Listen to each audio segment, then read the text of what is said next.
فصل في الحث على طلب العلم والعمل والتعليم واطلب علوم الدين وارقى إلى اليقين فالعلم قوت القلب فيه رضاء الرب. بسم الله الرحمن الرحيم. الحمد لله رب العالمين والصلاة والسلام على سيد المرسلين سيدنا محمد وعلى آله وصحبه أجمعين ومن تبعهم بإحسان إلى يوم الدين. Afterwards, welcome to lesson number 9. Actually, this is not really a part of the book of fasting, but we felt that we should add this because it is beneficial, and these are things that are connected with fasting. So we included this within our lessons. Inshallah, today we are going to learn some of the things that are connected or that are related to fasting. One of these is things that are recommended during fasting. Tamam. وَمِمَّا يُسَنُّ مَعَ الصَّوْمِ, from the things that are recommended during fasting, تَأَكُّدُ تَرْكِ الْكَذِبِ وَالْغِيبَةِ وَالنَّمِيمَةِ, which means it is strongly encouraged to avoid lying, backbiting and slander. It is haram to lie, it is haram to backbite, and it is haram to slander. We know lying is to say something which is opposite of the truth. Backbiting, which is to talk about your brother Muslim with something that he does not like, and slander, which means to actually accuse someone falsely. So this is haram, whether it is in Ramadan or out of Ramadan, during fasting or not fasting, but it is more encouraged during fasting because it actually eats up the reward of fasting. So you end up with a fasting that is without any reward. Tamam. The other one is وَتَرْكُ الشَّهَوَاتِ وَلَوْ كَانَتْ مُبَاحَةً كَالتَّعَطُّرِ, avoiding desires, even those which are allowed, like for example wearing perfumes. So wearing perfumes is a desire that is allowed, or it is something that is allowed, mubah. It is not makruh, it is not haram. But in Ramadan, during fasting, it is makruh. You may, however, wear a perfume before starting the fasting. So if you wear a perfume starting the fasting, before the start of fasting, then it is not makruh. However, if you already started fasting and you used perfume, it is makruh. It is sunnah to avoid it. Also, maybe like showering for the sake of cooling down, not because of wajib, not because it is sunnah like for Friday, but just to cool down your body. So this is one of the desires that are allowed, but it is sunnah to avoid it during fasting. Another sunnah, another recommended thing during fasting is وَتَرْكُ الْفَصْدِ وَالْحِجَامَةِ, to avoid cupping, whether it is fasad, I believe it is actually to cut part of the forehead and take blood out, or cupping behind your shoulders, taking blood out, whether it is behind your shoulders or on your back. It is discouraged to do it during fasting. Cupping in our madhab, it does not nullify the fasting, but it is discouraged because of two things.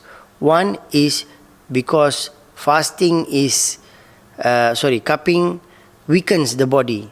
So when you are fasting, it might weaken you while you are fasting, and maybe you are not able to continue fasting, for example.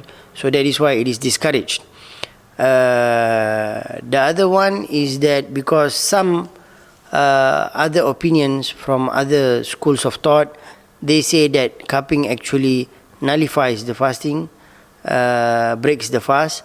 So we say it is better to avoid cupping while during fast. To avoid cupping during fast. Also, sunnah wal-ightisalu min al-janabati aw al-haydhi aw al-nifas qabla al-fajri in amkan, which means to wash from janaba. It is recommended to wash from janaba. Janaba means two things: either intercourse or the ejaculation of sperm, and it is sunnah to do it. Of course, it is compulsory to do it, but it is sunnah to do it before fajr. Also from hayd period and from nifas, which is postnatal blood. So if it is possible to do it before fajr, it is sunnah to do it before fajr. If it is not possible, it is not makruh. So for example, a woman, her period stopped exactly just before fajr, during adhan. So she is not able to, it's not makruh.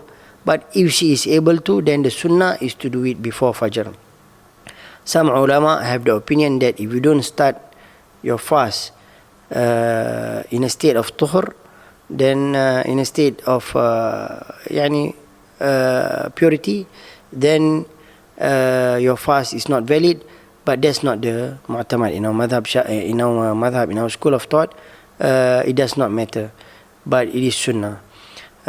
Also, it is sunnah, one of the important sunnah during fasting, ta'jilul fitri wa ta'khirus sahur, which means to hurry iftar, breaking of fast, and to delay sahur. This of course comes with a condition.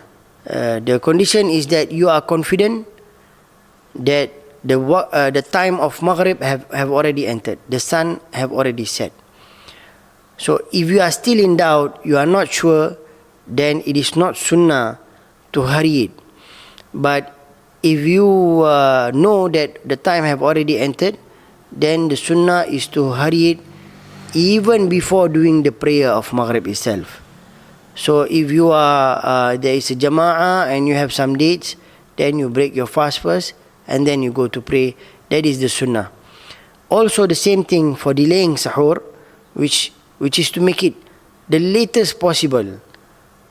But this is also again as long as you are confident that the time of subuh did not enter. So which means if let's say the time of subuh enters at 5 a.m., assuming that it enters at 5 a.m., so you're not sure, it could be 5, it could be less than that by 5 minutes, it could be more than that by 5 minutes, it could be your watch might not be exact. So it is sunnah to stop before that, even to do what we call imsak, which is to stop eating. This is agreed upon by all the madhab, that it is only sunnah to hurry iftar and to delay sahur, because it helps with fasting. When you hurry iftar, it helps gives back strength to your body, and when you delay sahur, it prolongs the strength for the day. But they all agree that this only is sunnah when you are confident that the Maghrib time have entered or that Subuh time have not entered. And that is why in some riwayah that Rasulullah and the Sahaba stopped eating around 50 ayah before the azan of Subuh, just to make sure that the time have not entered. It is also sunnah to break your fast. وأن يكون فطره برطب وأن يكون فطره برطب فإن لم يجد فبتمر فإن لم يجد فبماء فإن لم يجد فبحلو. Which means it is sunnah to break your fast with ripe dates. Those, the yellow or the red dates usually, those ripe dates. It is sunnah to break your fast with that. Otherwise, if you cannot find ripe dates, then you eat dry dates to break your fast with dry dates. This is the best. It is well-known fact that dates contain a lot of calories. Nutrition. A lot of nutrition. So it immediately nourishes the body after fasting for many hours. So that is the sunnah, to actually break your fast with dates. If you are able to find ripe dates, otherwise with dried dates. If you can't really find dates at all, then it is sunnah to break it with water. And this is given priority more than something sweet. So the last, if you cannot find, really you can't find dates, you can't find water, then it is sunnah to break your fast with anything that is sweet.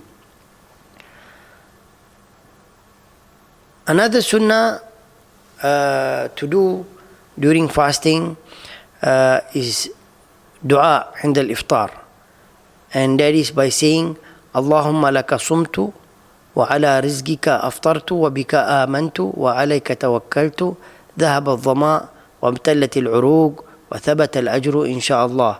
This is one of the dua, the prayers that is narrated by Rasulullah sallallahu alaihi wasallam, and there are even more than this, which you can find in either fiqh books, tasawwuf books, or just books for prayers, for dua, for adiyah. And the meaning of that dua, when you break your fast, is you say, "Oh Allah, I made fast for you and your sustenance, your rizq. With your rizq, I break my fast, and in you I have iman, and upon you I rely. Thirst have left. You were thirsty during fasting, so that thirst have left, and the veins have dampened." Which means when you're fasting, metaphorically you say that your veins actually become dry, and so now by breaking your fast, but the reward stays fixed by the will of Allah Most High. So these are the things that are recommended. Another thing that is related to fasting are the things that are discouraged during fasting. That those are the sunnah, and these are the makruh. So from makruhat as-sawm, from the وَمِمَّا يُكْرَهُ عِنْدَ الصَّوْمِ, from the things that are discouraged during fasting, ذَوْقُ الطَّعَامِ, to taste food. The tasting of food is discouraged. Of course, this is not referring to the cook. Somebody come and say, "Can I taste the food?" Or somebody tells you, "Can you taste the food?" It is discouraged. But for the cook, if there are no other way to know if the food is cooked well, except by tasting, then it is allowed. It is not makruh. It is not discouraged.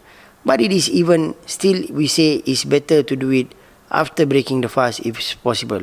Because otherwise, if you taste food, because it is discouraging, originally is discouraged. So if you taste food and some of the food actually entered, the soup for example entered your throat, it nullifies the fasting. It breaks the fast. Another thing is وَالتَّطَيُّبْ وَشَمُّ الرِّحَانِ وَنَحْوِهِ, the wearing of perfume. Like we said, it is encouraged to avoid it. And also the smelling of basil, smelling of perfume, smelling of and similar smelling of things that are nice. Roses, for example, lavender. It is makruh to do it during fasting. Also, it is discouraged during fasting. From the things that are discouraged, وَالْقُبْلَةُ وَالْمُعَانَقَةُ وَاللَّمْسُ وَنَحْوُ ذَلِكَ in lam yakhsha al-inzal aw al-jima', which means kissing, hugging, touching, or similar. Even if we are talking, of course, even if it is your wife, because if it is feared, if it is feared that it will lead to ejaculation or intercourse.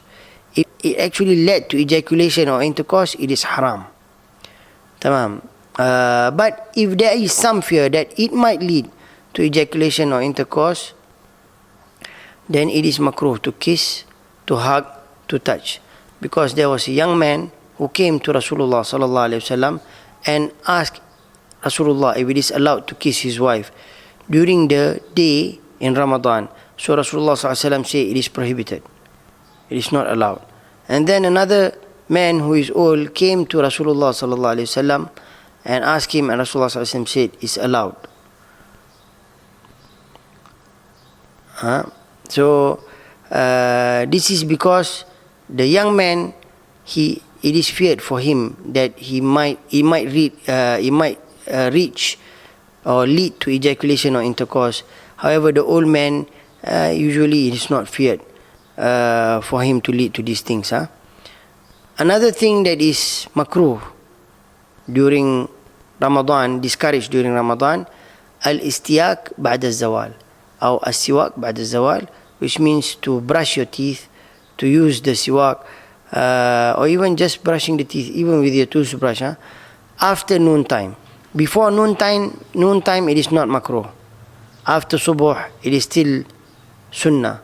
But when it reaches noon time, it becomes makruh, discouraged.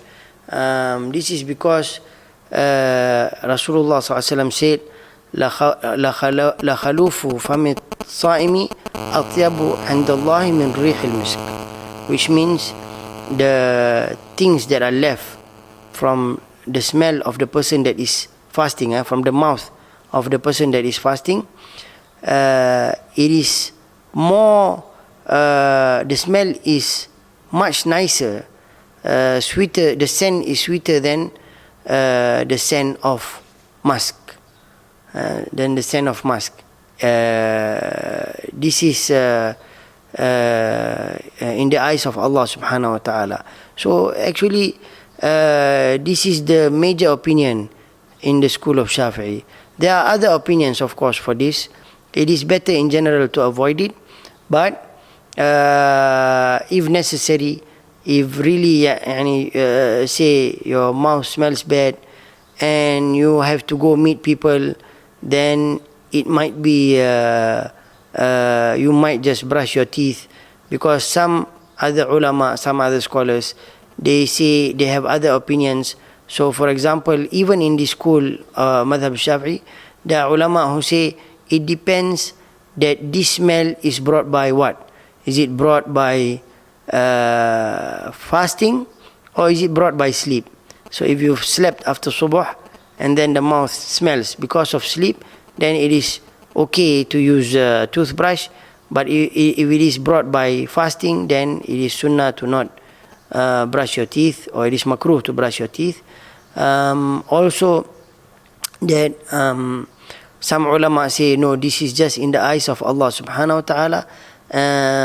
So it's just saying that it is even though your mouth might smell bad, but actually it is in the eyes of Allah subhanahu wa ta'ala, it's great.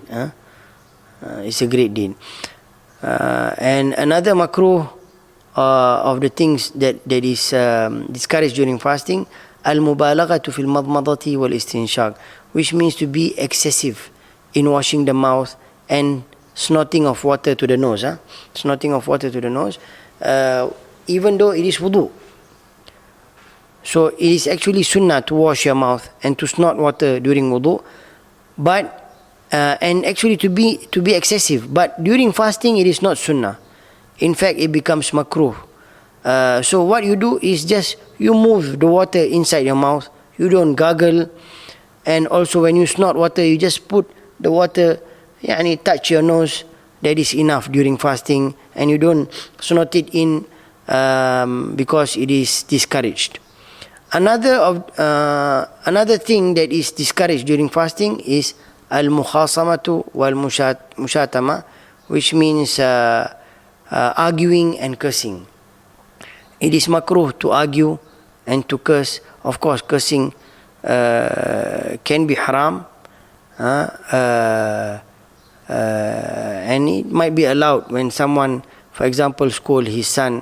But to argue in general, arguing and cursing is strongly discouraged during fasting, to the extent that if somebody comes and curses upon you or argues with you, it is good to say, Allahumma inni sa'im, I am fasting.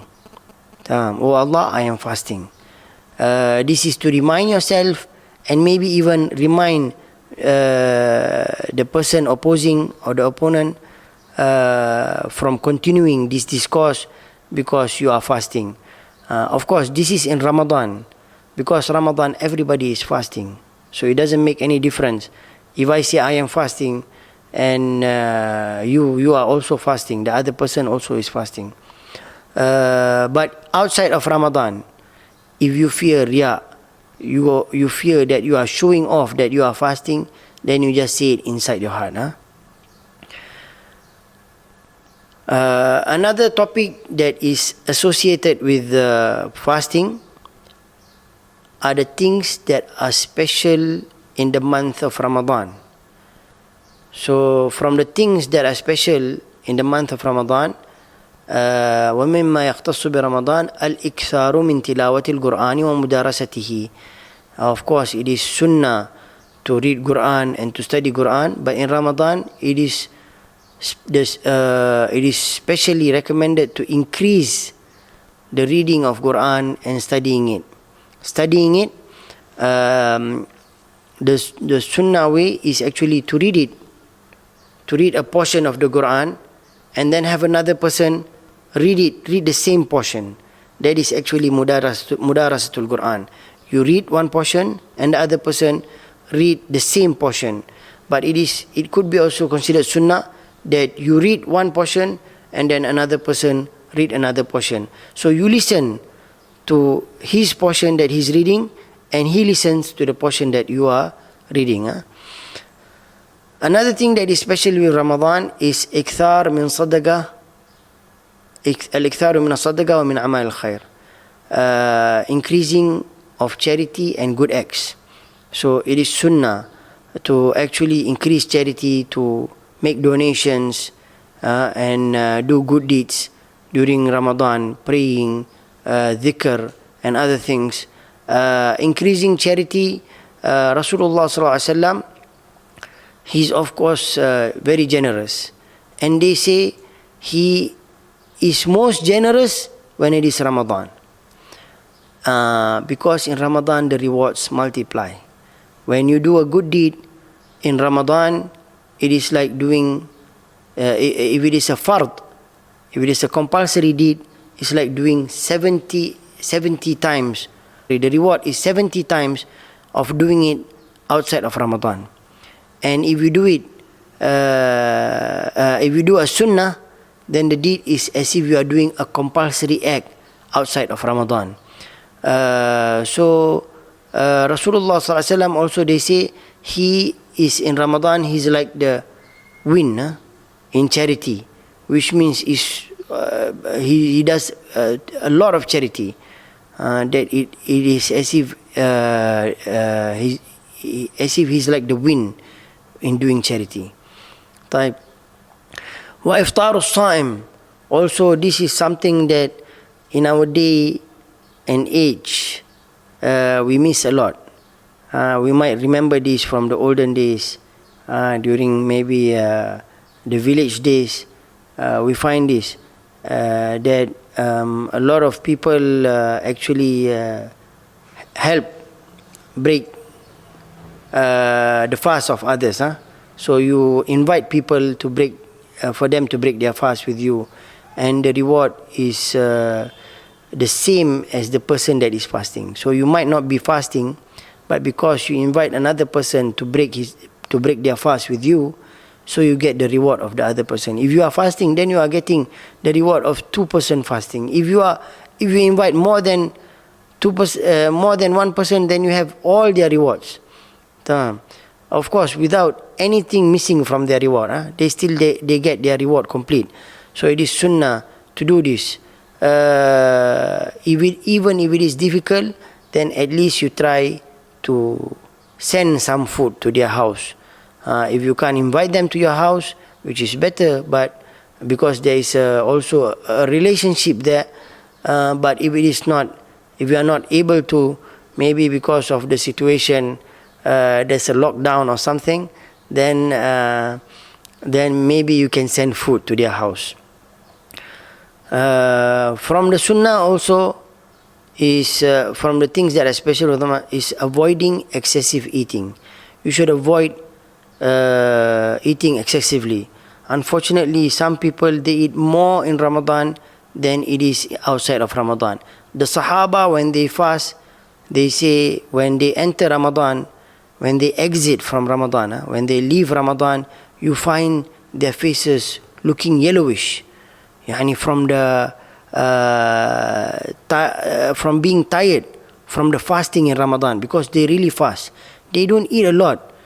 Their food or their eating in Ramadan is much less than it is outside of Ramadan. Unfortunately, now people in Ramadan, they might even eat more. Some people might not see sweets except in Ramadan, might not see cakes except in Ramadan, pudding except in Ramadan.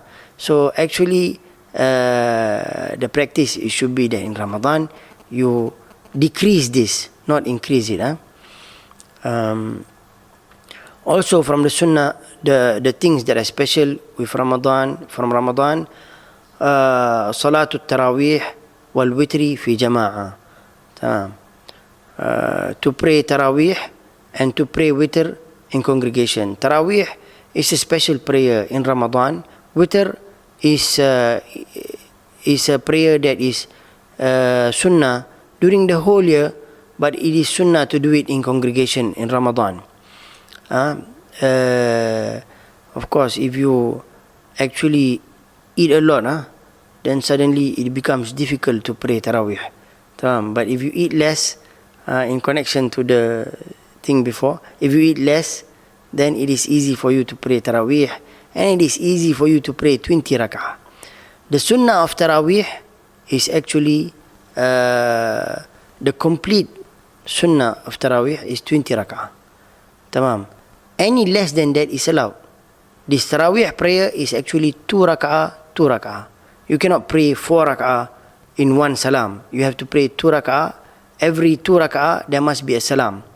It is called Tarawih from Raha, which is rest. And because the Sahaba, when they prayed, they usually pray 4 rak'ah and then they rest a while, and then they pray another 4 rak'ah and then they rest a while.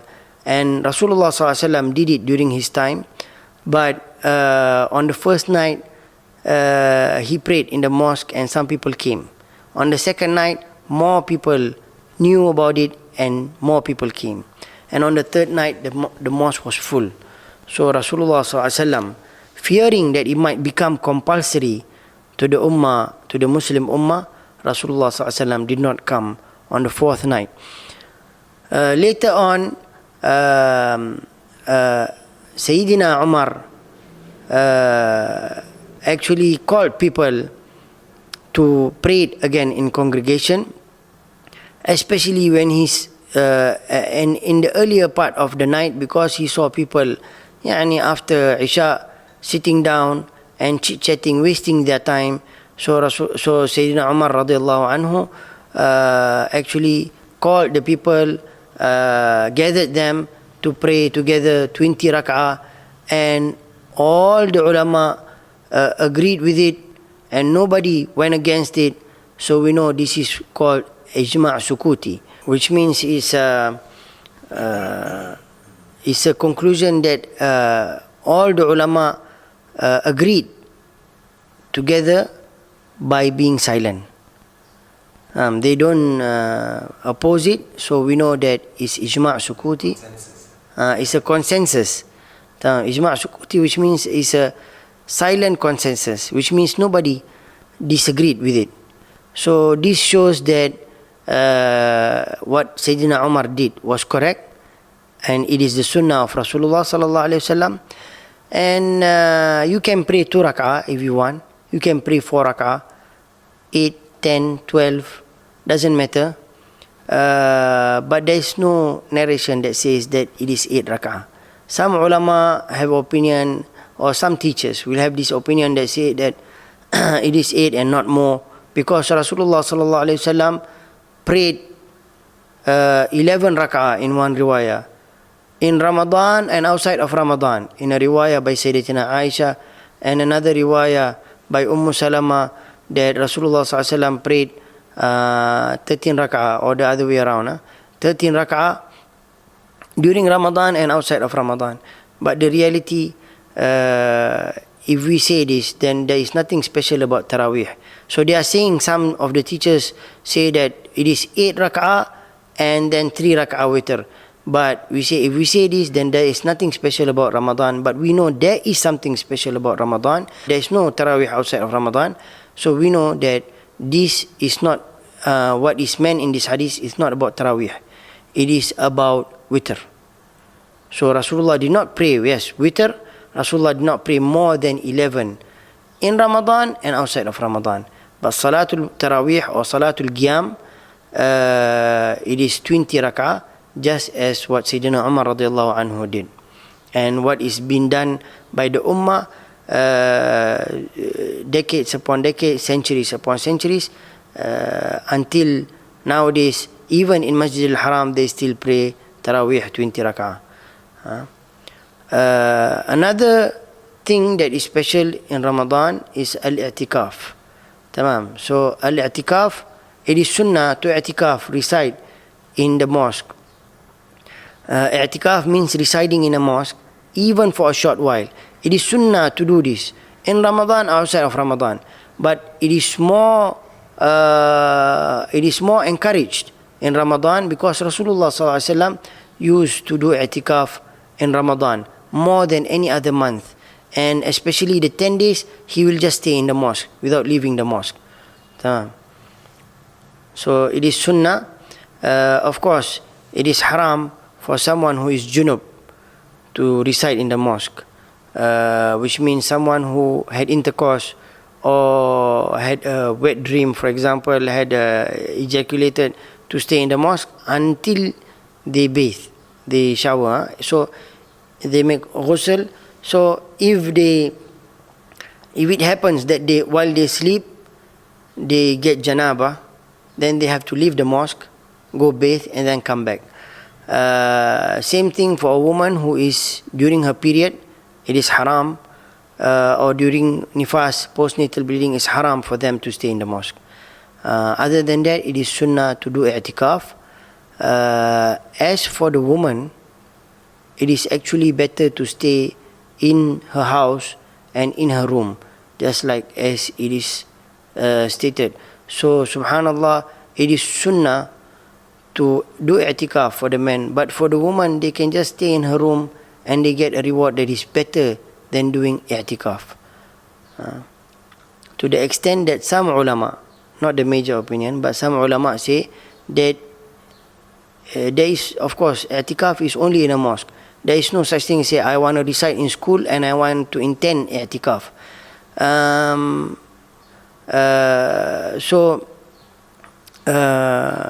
If for a man, is only allowed to do i'tikaf in a mosque. But some ulama say for a woman, it is even allowed for her to do i'tikaf in her own room, but that is not the major opinion. We say that it is better for her, and she gets rewarded for staying in her house, in her room, better than going to i'tikaf in the mosque. Of course, i'tikaf must come with an intention. When you enter the mosque, you have to intend i'tikaf. If you don't remember that, you enter the mosque doing something else, you don't get rewarded. Otherwise, if you enter immediately, from the time that you enter, the meter starts, and it continues until you leave the mosque.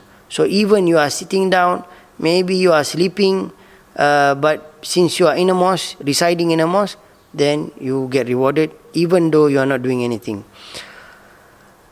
And another thing that is special in Ramadan is seizing the last 10 days. تمام. اغتنام العشر الأواخر بالتشمير في العبادات, seizing the last 10 days by being active in acts of worship, increasing your act of worship in the last 10 days, because that is what Rasulullah sallallahu alaihi wasallam did. And also in the last 10 days is the night of power, Laylatul Qadr. So Laylatul Qadr, as we know, which is khairun min alfi shahr. Alfi shahr is I think 83 years and 3 months or 4 months. So this is 1000 months. So this doing يعني if you gain this one night is as if you worship Allah subhanahu wa ta'ala for 83 years and more. This night of Laylatul Qadr, there are many opinions. When does it happen? Some ulama say it's on the 27th. Some say it is in the last 10 days.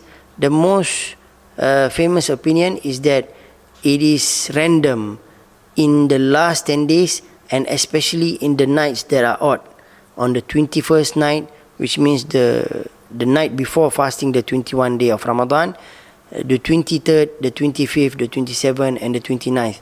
So anyone who is lives until Ramadan should try to increase the act of worship, especially in these last 10 days, and especially in the odd nights of these last 10 days.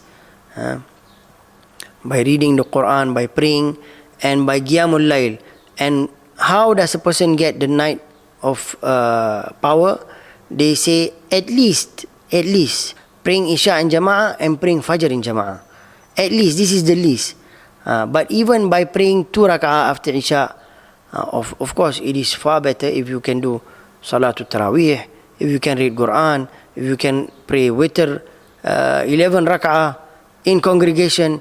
These are all with more acts of worship, you get more rewards. Tamam. And last but not least of the things that are associated, related to fasting, we can talk about some of the recommended fasting in the other days of the year other than Ramadan. ومن صوم التطوع ما يتكرر بتكرر الأسبوع. تمام. So from some of the recommended fasting, that which repeats on a weekly basis, such as the fasting of Mondays, كصوم يوم الاثنين والخميس, such as the fasting of Mondays and Thursdays. The fasting of Monday, Rasulullah sallallahu alaihi wasallam explained that it is ذاك يوم ولدت فيه. That is the day. That is a day that I was born in. So as if we are celebrating the birth of Rasulullah sallallahu alaihi wasallam when we fast every Monday. Another is ما يتكرر بتكرر الشهور كصوم 3 أيام من كل شهر وصوم أيام البيض وأيام الليالي السود. So that which repeats on a monthly basis, such as the fasting of 3 days of every month, and the 3 days, any 3 days. But it is recommended especially the fasting of the white days. The white days is the 13th and the 14th and the 15th of every hijri month. These are the white days, except for Dhul Hijjah. Dhul Hijjah, because it is haram to fast the 11th and 12th and 13th of Dhul Hijjah, which is Ayam al-Tashriq. Therefore, these 3 days, Ayam al-Bid, becomes the 3 days after Ayam al-Tashriq, which means the 14th, 15th and 16th. Other months, it is the 13th, 14th and 15th. And the days of the black nights. What are these days of the black nights? Of course, the white days is called the white days because the moon is full. So when the moon is full, you can see the sky is clear. You can see that there is light on the ground. But the days of the black nights, which means the nights are dark, these are the end of the hijri month. So it is sunnah to fast the 3 days in the end. And what is this 3 days exactly? It is the 28 Watalia, Safinah wal-20 Watalia, which means the 28th day of the hijri month and the 2 days after it. So it could be the 29th and the 30th of the hijri month, or it could be the 28, 29 and the 1st of the next month. So these are called the nights, the days of the black nights. Also from the Sunnah Fasting, وَمَا يَتَكَرَّرُ بِتَكَرُّرِ السَّنَةِ كَصَوْمِ 6 أيام من شهر شوال وصوم عاشوراء ويوم قبله ويوم بعده, which means that which repeats on a yearly basis, annual basis, such as the fasting of 6 days from the month of Shawwal.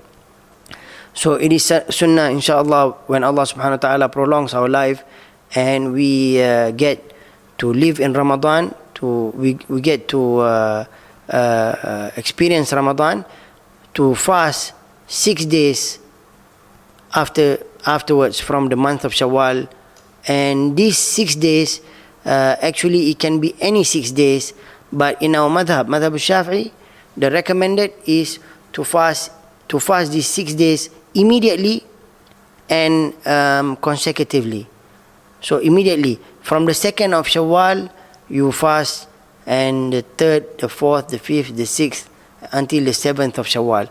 This is recommended. But if you can't do that, maybe you get invited to someone's home and you know that the person might feel down, might feel upset by you not eating their food, so you might break your fast, but you make another day, you find another day and try to get the 6 days. This is you can say a strongly recommended sunnah, because when you fast, Rasulullah says, if you follow up the fasting of Ramadan with 6 days from Shawwal, then as if you fasted forever. And by fasting forever, it means why? The ulama say because you fast Ramadan is 30 days, and the reward usually is 10 times full. So if it's 10 full, then it's like as if you fasted 300 days. And when you fast another 6 days from Shawwal, as if you fast another 60 days. So as if you fasted 360 days, as if you fasted the whole year. If you do this every time, every year, then as if you are fasting forever. Ala kulli hal. Another of the sunnah that is recommended on a yearly basis is the fasting of the day of Arafah. The day of Arafah is the 9th day of Dhul Hijjah. Also it is sunnah to fast the 8 days before it, and to increase the fasting of any of the sacred months. And the day of Ashura is the 10th day of Muharram. It is also sunnah to fast 1 day before and the day after. That is because Rasulullah SAW said, Rasulullah SAW only fasted the day of Ashura. And when he fasted the day of Ashura, because he saw the Jews celebrating this day, so when he asked them, they say, it is the day that Allah subhanahu wa ta'ala rescued Musa from Pharaoh. So Rasulullah SAW say, we have more rights to Sayyidina Musa than the Jews, because we are following the path of Sayyidina Musa alayhi salam. And therefore Rasulullah fasted Ashura, and just to differentiate ourselves from the Jews, Rasulullah SAW say, if I live until next year, then I will fast the day before. But Rasulullah SAW passed away that before the other year. And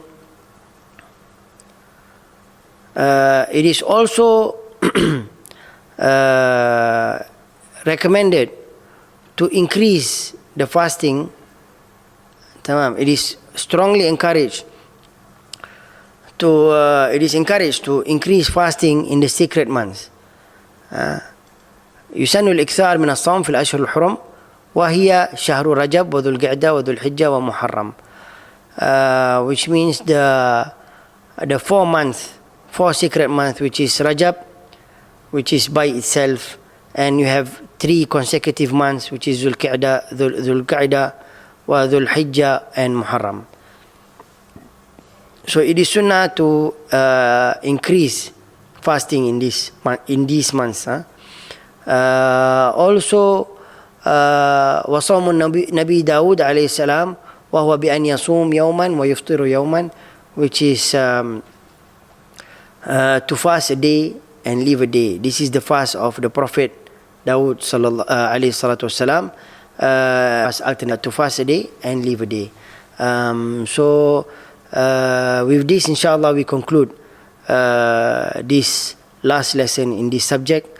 Inshallah, I pray to Allah subhanahu wa ta'ala that we all have a blessed Ramadan this year and many years after, and that Allah subhanahu wa ta'ala bless us in the month of Sha'ban, and bless for us the month of Rajab and the month of Sha'ban, and prolongs lets us reach Ramadan, live Ramadan, and aids us, helps us in doing acts of worship, and in fasting, and in doing acts of worship in Qiyamul Layl and such, and that Allah subhanahu wa ta'ala accepts our fasting, and that Allah subhanahu wa ta'ala also blesses us, gives us the opportunity to do all the other sunnah fasting, the recommended fastings. And my name is Ismaeil bin Yahya al-Khatib, and I hope that you all can remember my name and make prayers. Remember me in your prayers in the month of Ramadan and whole year long. Jazakumullah khair. Thank you for listening to these lessons, and inshallah we will try as much as possible as we are able to answer the questions that the listeners have. وصلى الله على سيدنا محمد وعلى آله وصحبه وسلم والحمد لله رب العالمين وجزاكم الله خير. And I apologize for any shortcomings and mistakes from my side.